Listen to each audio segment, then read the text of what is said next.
Olá a todos, sejam bem-vindos ao canal Calcula aí então, e estamos dando continuidade do curso de MATLAB do básico ao avançado, e hoje eu vou mostrar para vocês como definir matrizes, né?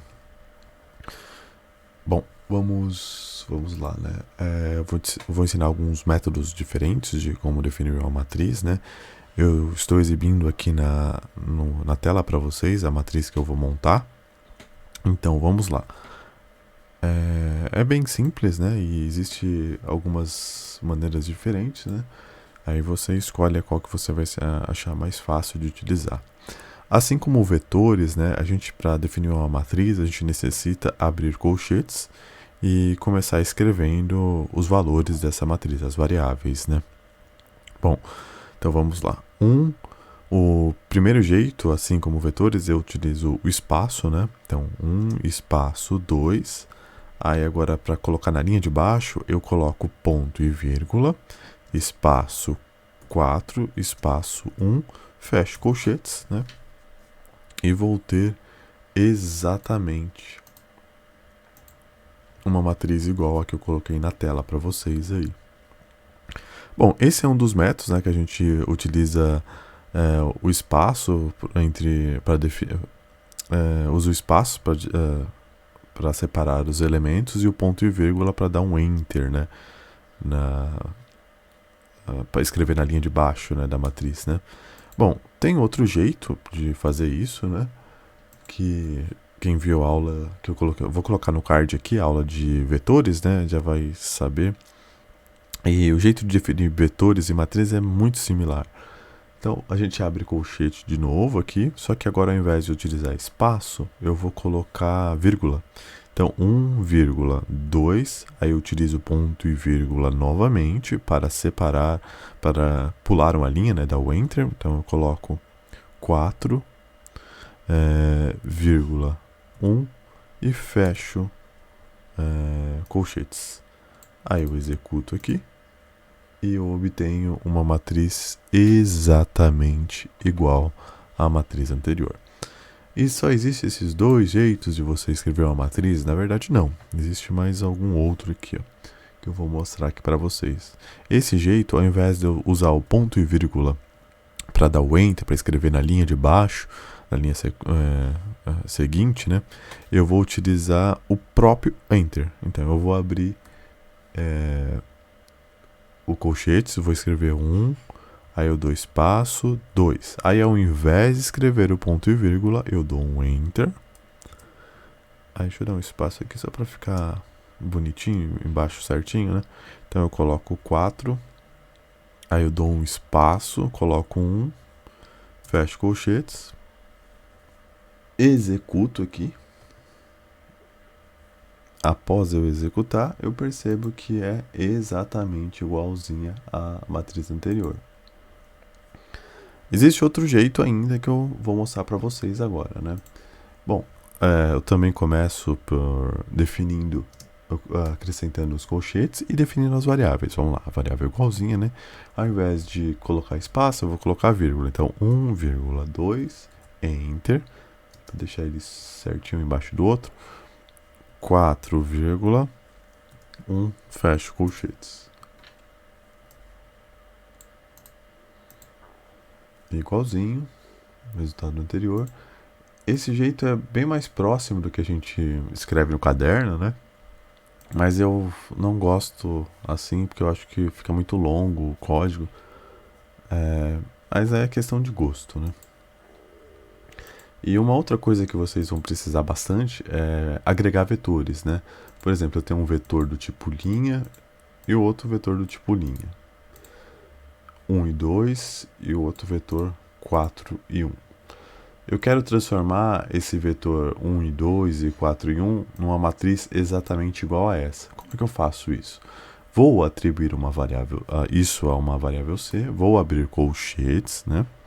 E vou escrever quem que eu quero que seja a linha. Vai ser o vetor AA, quem que vai ser a parte de baixo da minha matriz, a linha seguinte, né? Eu coloco um ponto e vírgula e coloco AB. Se eu tivesse mais vetores, eu colocaria aqui AC, por exemplo. Se tivesse mais AD, N, né? Mas nesse caso eu não tenho. Só tenho esses dois. E aqui eu tenho uma matriz exatamente igual às anteriores. Lá na aula de vetores, né, eu mostrei para vocês como criar um vetor de zeros, né? Eu também consigo criar um vetor, uma matriz de zeros, né? Nesse caso, vamos criar uma matriz de zero com 3 linhas e 4 colunas. Então eu utilizo a função zeros, abro, nesse caso é parênteses, coloco o número de linhas 3, o número de colunas e fecho. Executo. 3 linhas e 4 colunas. Matriz de zeros, né? Bom. Agora, se eu quiser criar uma matriz de uns, né? Eu uso a função ones e escrevo, nesse caso é uma 4x2, 4 linhas e 2 colunas. Certo? Uma matriz de 1.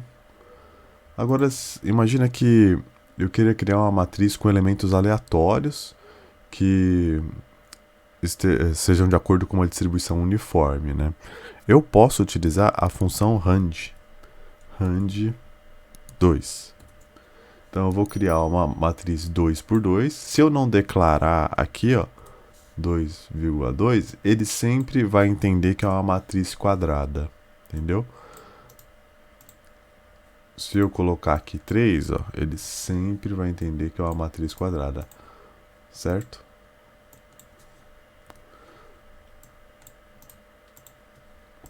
Agora, se eu quiser criar uma matriz que não seja uma matriz quadrada, por exemplo, criar uma FA é igual a rand, matriz com números aleatórios, respeitando a distribuição normal, só que nesse caso ela vai ter 3 linhas e 2 colunas, né? Essa era a G. Agora eu já vou colocar o G aqui.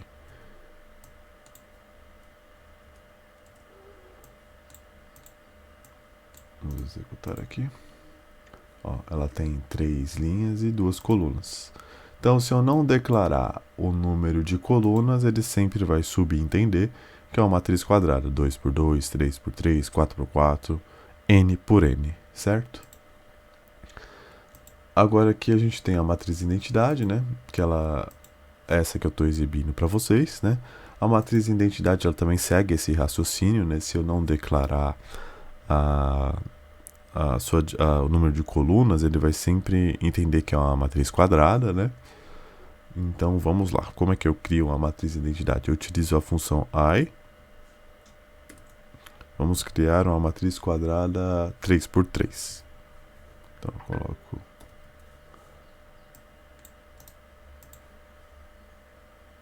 essa é a minha matriz quadrada.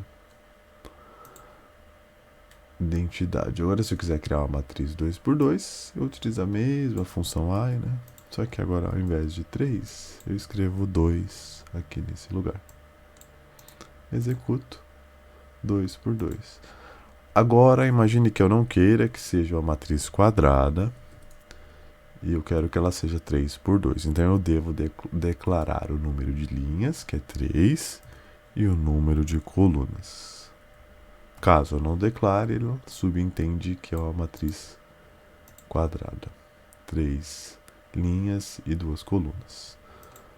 Bom, o que eu tinha para vocês hoje é isso, sobre definições de matriz. E em breve vai ter uma aula nova. Se você gostou, deixa o like, ative o sininho e se inscreva no canal. Até mais, tchau, tchau.